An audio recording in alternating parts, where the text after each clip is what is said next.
I'd like to solve a couple of quadratic equations here.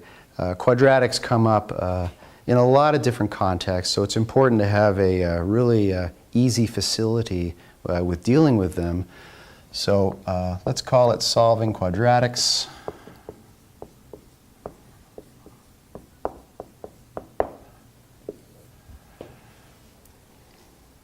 And our first example might look something like this. X squared plus 6x equals negative 8.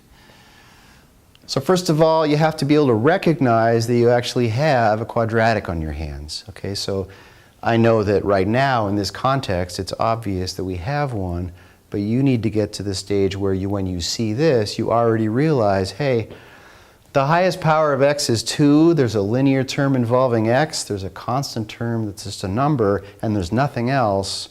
That's a quadratic. How do I solve them? Generally speaking, the fastest and best way is to get all of the terms onto one side, get a 0 on the other side. We can quickly accomplish that here, just by adding 8 to both sides.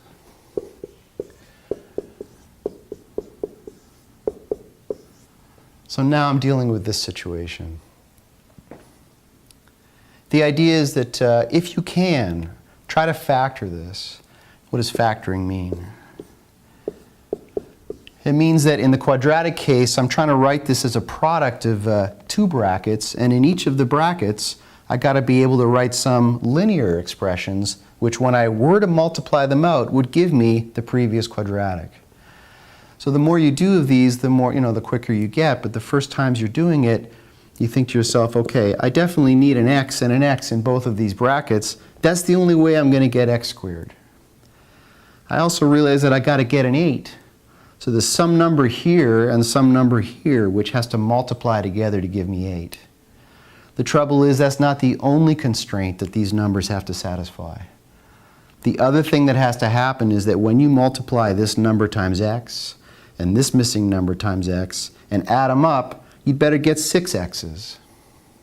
So those two constraints together, you have to work in your mind and see if you can make both of those things happen at the same time.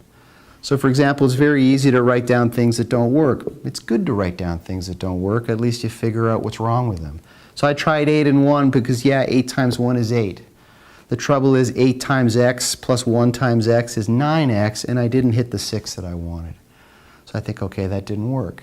So I should look for other factors of 8 that maybe do add up to 6. And it's not hard to realize, well, if I tried 4 and 2, I'd have more success. Don't forget that two negative numbers together also would give you a positive. So I could have been that this number was negative 4 and this number was negative 2.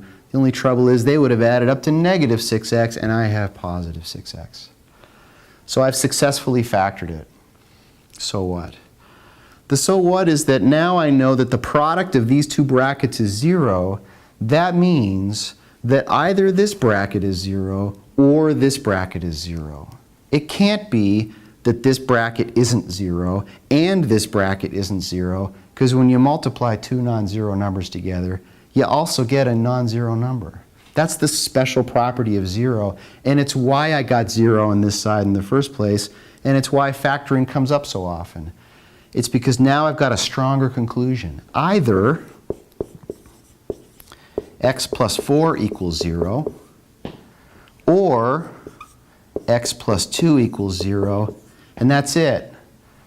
Out of all the universe of things that x could have been, I now know it's either the kind of number that when you add 4 to it, you get 0, or it's the kind of number when you add 2 to it, you get 0. I know what those numbers are. Either x is negative 4 or x is negative 2. And then sometimes people box their answer like that. So that's a situation where factoring really helped us. And it was fast. So when you can factor a quadratic, you should. But then there are quadratics that I could write down that you can't factor, and yet you can still find the solutions. So I'd like to present that to you. In order to explain this method, I need to write down a generic quadratic. not just a particular one like I just did. I gave a particular one, x squared plus 6x plus 8. But I could have had any coefficient of the x squared, I could have had any coefficient of x, and I could have had any constant term. I need letters for all those anythings. So people generally do this. They say, I have something times x squared, and my something I'll call the letter a. We could have used any letter. Everybody seems to agree on a. Now I need some other number multiplying x. People decided on b. Then I need some number representing the constant term. People chose c. And then I'm going to have a 0 on this side. And now I'm facing the same situation that I faced a moment ago. A moment ago, A was standing for the number 1, B was standing for 6, and C was standing for 8. But now I'm doing the general case. You don't have to reinvent the wheel. Somebody already solved this quadratic equation a long time ago, and here are the answers. There are, in general, 2 solutions. One of them gets notated x with a subscript that has a plus sign, and the other one that I'll write down in a moment is x with a subscript of a minus sign. The x plus term happens to look like this, and this isn't the video where I'm going to justify this formula. I just want to show it to you and use it.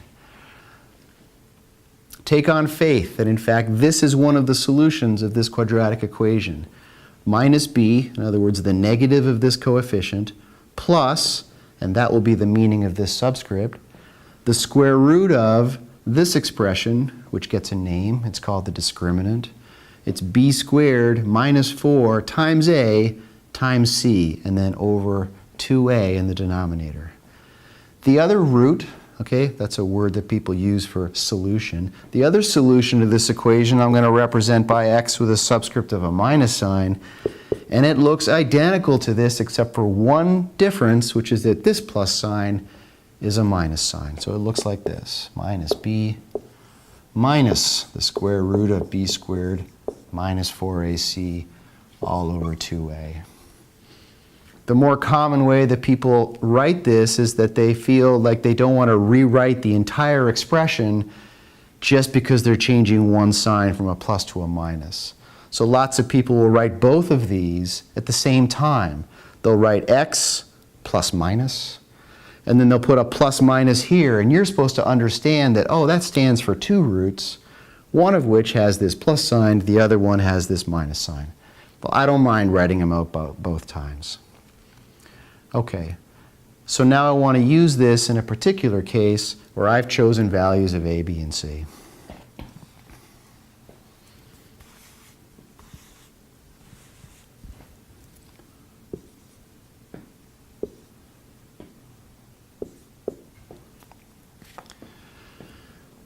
So apparently my x plus solution was supposed to be this one, minus 2 plus the square root of 2 squared, which is 4, minus 4 times the a value, which is 3, times the c value, which was 7.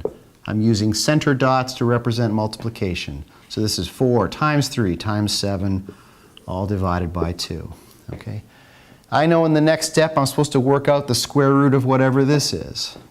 But now I look at this thing and I think, okay, it's 4 minus this number, which is 4 times 3 is 12.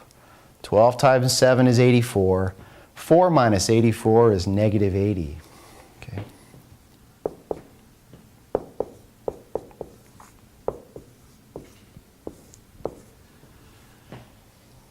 And the other guy, x minus, well, now I can realize it's just the same as this one, only that plus sign turns into a minus sign.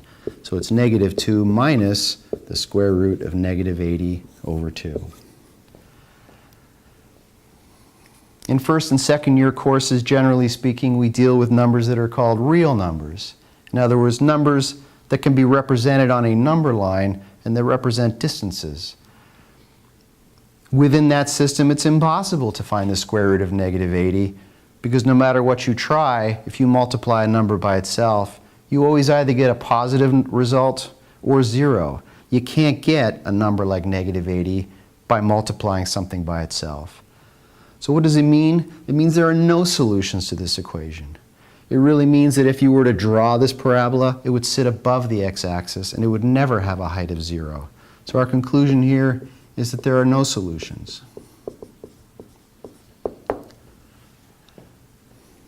Now I'd like to go through a case where there are solutions, and I'll just modify this example slightly, and then we'll be done. I'm going to change the plus 7, let's say, to minus 7. Okay, so that's pretty easy for me to achieve like that.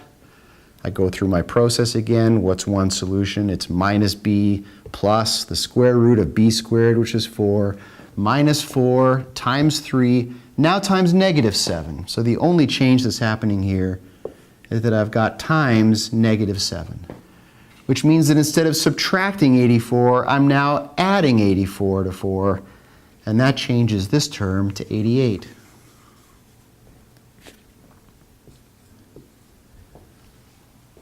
Same thing over here. Instead of a minus 80 underneath the square root, I actually have 88. It is possible to find the square root of 88. It's 9 point something. I figured that out because I know that 9 squared is 81, and 88 is a bit bigger than 81. And I know that 10 squared is 100, so 10 is too big as the square root, and 9 was too small, so it's got to be in the middle somewhere, 9 point something. These are the two solutions in this case.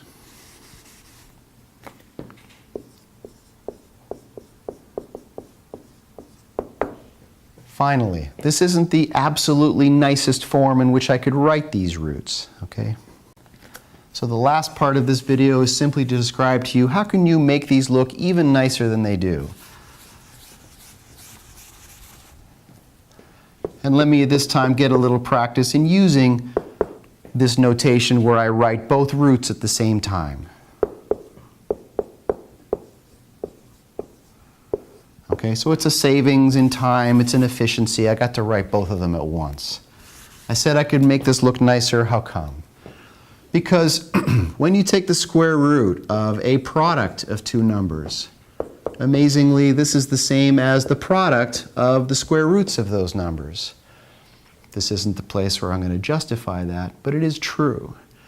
It means that if I could find 88 and write it as a product of two numbers, one of which is already a square, then when I'm going to take the square root of that square, I could figure it out easily. Let me write that down so you can see what I'm talking about.